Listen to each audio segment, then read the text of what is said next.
Guess who's back? The vibe is back.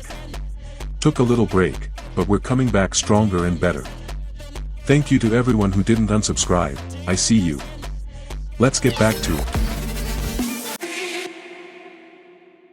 In the 1990s, one name commanded fear, power, and respect in hip-hop, Suge Knight. He wasn't a rapper.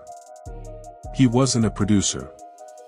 Yet he controlled one of the most powerful record labels in music history. This is the story of money, violence, loyalty, betrayal, and the empire known as Death Row Records. Suge Knight was born in Compton, California, a city shaped by gang culture and survival.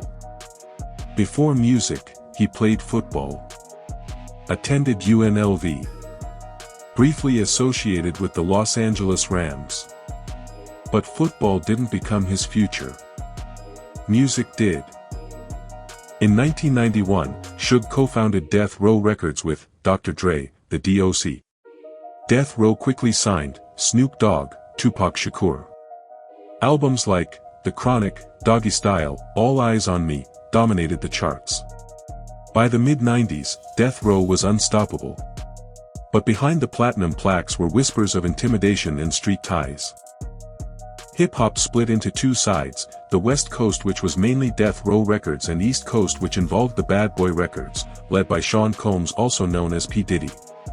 The rivalry escalated through diss tracks, interviews, and public tension. Artists like the Notorious B.I.G. and Tupac Shakur became symbols of the conflict. The feud would end in tragedy. In 1996, Tupac Shakur was fatally shot in Las Vegas after a boxing match. Suge Knight was driving the car. The case remains officially unsolved for decades, though investigations have continued over the years. After Tupac's death, Dr. Dre left Death Row, artists departed, legal troubles intensified. The empire began to crumble. Throughout the 2000s and 2010s, Suge Knight faced multiple legal battles. In 2015, he was involved in a fatal hit-and-run incident outside a film production related to Straight Outta Compton.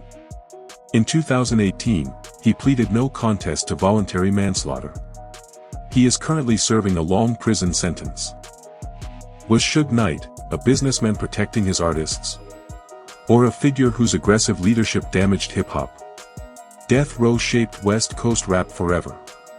But its fall became one of hip-hop's biggest cautionary tales. Suge Knight's story is not just about fear. It's about power without limits. It's about how ambition can build an empire, and how choices can destroy it. Hip-hop survived. But the era of Death Row will never be forgotten. I don't look at it as fear, I look at it as respect.